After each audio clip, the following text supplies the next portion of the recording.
Bueno, seguimos avanzando en los temas, se llega marzo y llegan otros temas también para discutir. La ministra Adriana Del Piano estimó que el proyecto de educación superior podría ser enviado al Congreso a fines de marzo o principios de abril, lo que permitiría que en 2017 la gratuidad se entregue vía ley y no a través de una glosa. Queremos profundizar en este tema junto a Alberto Vázquez, rector de la Universidad Gabriela Mistral. Rector, gracias por estar con nosotros. Muy buenas tardes. Muy buenas tardes, muchas gracias por la invitación. Bueno, hoy día, claro, la ministra ha dicho que se va a avanzar en esta legislación que pretende dar gratuidad a instituciones sin fines de lucro, que estén acreditadas y que, bueno, que quieran adherir finalmente a la gratuidad. La Universidad Gabriela Mistral todavía está en el proceso de acreditación. ¿Cuáles etapas le quedan y si efectivamente ustedes están interesados en la gratuidad? Estamos en la recta final respecto a la acreditación. De hecho, ya tenemos la documentación y el calendario ingresado. Esperamos en el mes de mayo entregar todos los documentos. En agosto, la visita de los pares y hasta donde tengo conciencia y evidencia, recuperaremos la acreditación este año. Que ese es uno de los requisitos, que tiene que ser antes de septiembre. Además, lo otro, que no sea con fines de lucro. Nosotros conocimos a una Universidad Gabriela Mistral que era distinta a la forma que tiene ahora. Ahora está entregada, es una universidad católica, entregada a un movimiento religioso que es el de los sodalicios. ¿Cómo es esa estructura en términos financieros? Porque ustedes dicen que no tienen fines de lucro. Efectivamente, la condición que tiene hoy día la universidad, una universidad católica, fue aprobada por unanimidad de los rectores de la Asamblea Mundial en Roma, y de allá nos llegó la noticia y ya somos parte integrante de la red de universidades católicas en el mundo. Como toda universidad católica, el fin final y último, hacerle bien a la sociedad, hacerle bien al país en el que uno estaba trabajando y desempeñándose. Por lo tanto, cualquier recurso que pudiera quedar de excedente operacional se reinvierte automáticamente y de manera directa en la propia calidad y en la propia institución. ¿Eso está en los nuevos estatutos de la universidad? Ha estado siempre en los estatutos. La sospecha que existe en Chile, y no hablo de la Universidad Gabriela Mistral, ciertamente porque no me corresponde opinar sobre administraciones anteriores, eso es algo que no haría nunca, pero en tesis lo que estaba en tela de juicio respecto de lo que ocurre en el país es que habría manera de vulnerar precisamente la prohibición de lucro en la universidad chilena a través de transacciones con empresas relacionadas y fijando valores por sobre el valor de mercado para hacer un retiro de utilidades y de esa manera, por lo tanto, lucrar derechamente.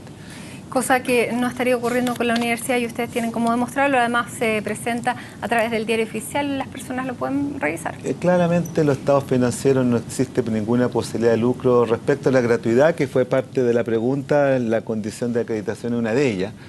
Yo en principio y en general creo que la universidad en esto me respalda en cuanto a mi posición de rector. Estoy muy de acuerdo con la gratuidad en el país.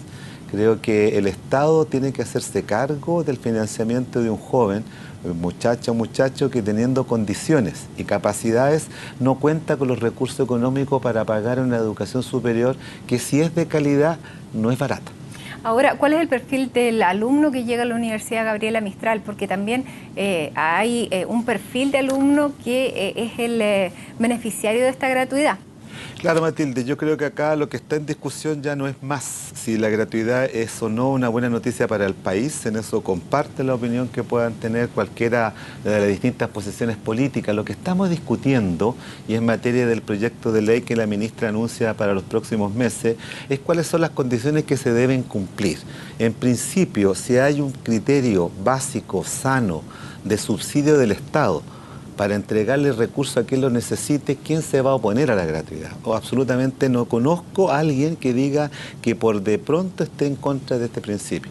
En palabras más sencillas. Dicen que las personas que tienen que en palabras pagar... más sencillas, es decir, ¿por qué el Estado va a subsidiar a quien teniendo recursos privados, porque cuenta con una situación económica sostenible y buena, el Estado tenga que entregarle recursos? Lo que estoy diciendo en palabras más simples es que si la familia a la cual pertenece el joven está en los primeros 5 deciles o primeros 5 quintiles, si se quiere llegar hasta el 50% de los jóvenes chilenos, ¿quién se puede oponer a que efectivamente se le entregue la gratuidad? ¿Cuántos alumnos pertenecen a esa condición en la Universidad Gabriela Mistral hoy?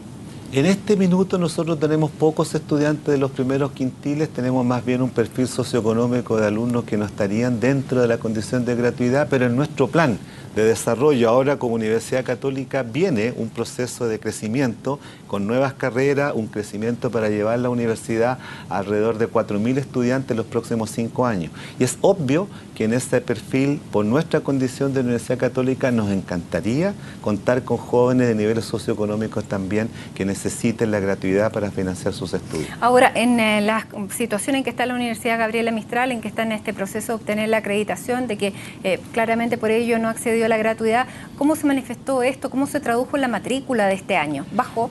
No, y fíjate que hay un efecto que creo que se ha hecho poca prensa sobre el tema y es interesante, yo lo estoy mirando sociológicamente. El efecto comunicacional que produjo, y tal vez acá hay un tema más de fondo que hoy día gobernar es gestionar expectativas.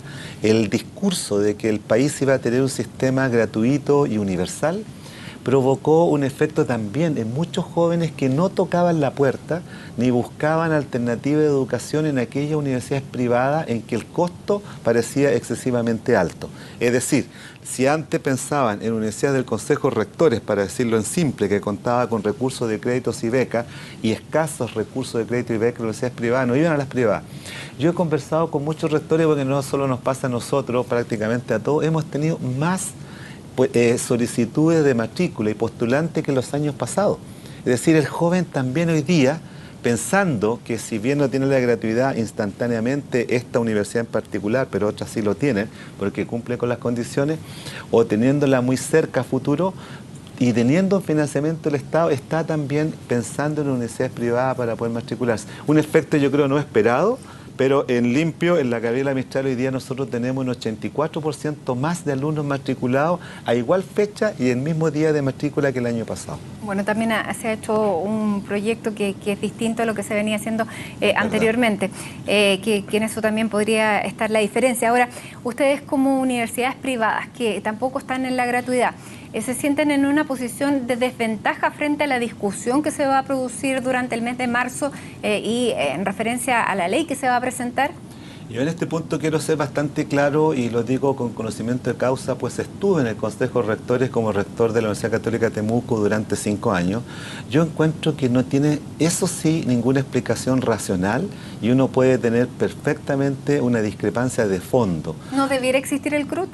El CRUT puede existir o no, pero lo que realmente no se puede aceptar es que la vocería respecto de lo que se comunica en cuanto a plazos y en cuanto a contenido de la reforma de la educación superior, el gobierno se lo entregue directamente al presidente o vicepresidente del Consejo de Rectores. Eso no lo habíamos visto nunca, ni cuando estuve en el Consejo de Rectores, ni mucho menos ahora que no estando en él lo puedo observar con bastante molestia. ¿Qué institucionalidad debiera existir a partir de ahora en que el escenario es absolutamente distinto? Debería ser o el ministro o la ministra de Educación correspondiente que nos dé los anuncios respectivos y también acá viene una crítica, creo, transversal y en esto quiero ser respetuoso con la autoridad, puesto que también conozco perfectamente cómo funciona esa parte del Estado en materia de educación superior y lo complejo que resulta.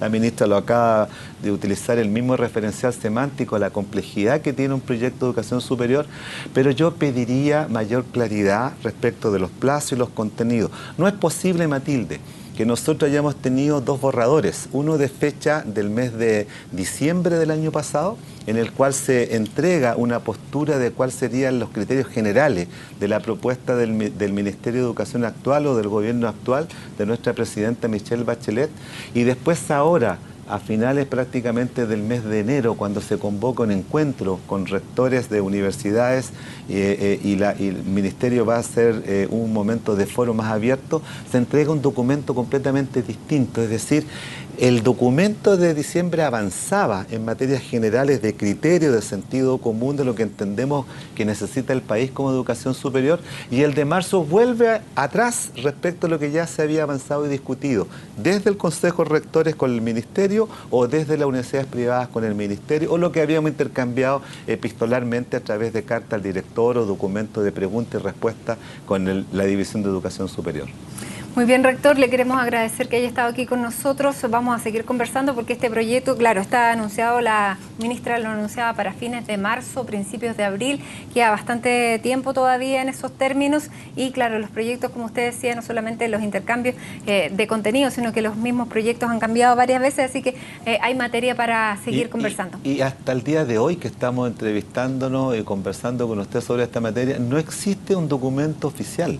Entonces, ni siquiera hay un documento oficial de partida para saber cuál es la posición que hay que tomar para efecto de llegar al Poder Legislativo con los documentos en trámite para iniciar la discusión parlamentaria.